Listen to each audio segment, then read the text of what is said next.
year for education this year. Changes in many areas. Our own discipline has come under a great deal of focus. We've been put under the microscope. Some of that attention's been unwanted, but I think it has made us look again at where we can improve and what we can do, and there is areas to improve indeed.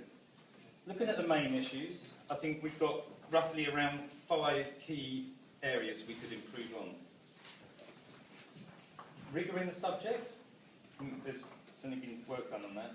Relevance, are we teaching the right things to these kids and working on those sort of things? Funding for design projects in the classroom. I spoke to a lot of design technology teachers and art design teachers, and one of those things is small bits of money which they can't get access to. The fourth issue is training for teachers. Many of the teachers haven't got access to the stuff that we have and the sort of skills that we can give them. And finally, 5, industry relationship, and this is why we're here today. Some amazing work's gone on in the last 6 months on the design technology curriculum and the art and design curriculum. The Design and Technology Association, the Royal Society of Engineering and the Design Council have worked tirelessly on the design and technology curriculum, getting it back into schools, getting into a better shape. NCED, I think I pronounced that right. I don't know if anyone can answer that. and others have made incredible efforts to improve the art and design curriculum, and under enormous struggle with the Department of Education as well. And let's not forget the teachers and the head teachers which have been having a hammering over the last couple of years. All of these groups deserve our enormous gratitude and be celebrated for their efforts. With the publishing of the curriculum, we need to look at wider improvements of where we can take design education. This evening is about improving the industry relationship with design education. The design industry has an enormous stake in this. Matthew Harrison at the Royal Society of Engineering highlighted the longest responsibility of care falls at the feet of the design industry. We may have teachers that look after a child for a year, schools look after a child for 5 years, but really, the industry have those who choose the design vocation for the rest of their career.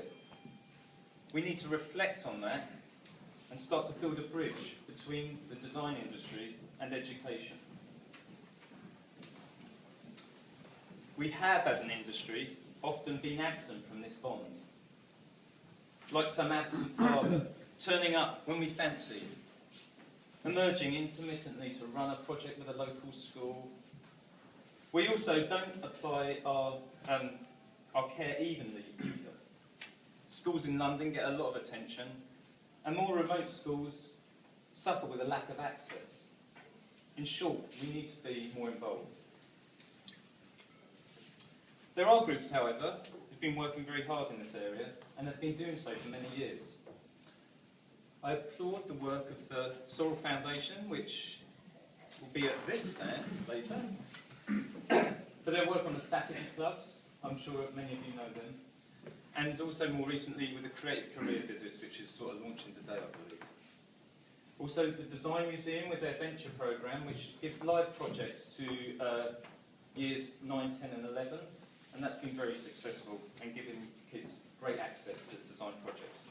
And of course the Design Council have been working on projects with Designers into Schools Week, Design Challenges for School programme, and creating lots of assets for schools to work around on design process and design thinking. The groups mentioned just then and others here today are going to be able to help us build that bridge. We need industry to get involved on an industrial scale, supporting, informing and inspiring a new generation of designers. Our industry is growing at a stellar rate.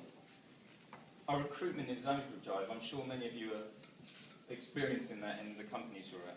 This growth does require new designers, new graduates to fuel it. To get graduates, we need an exciting, stimulating and world-class design education.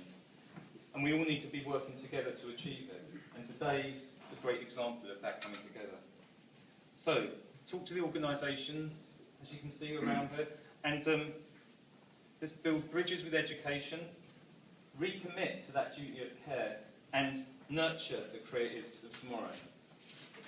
Thank you.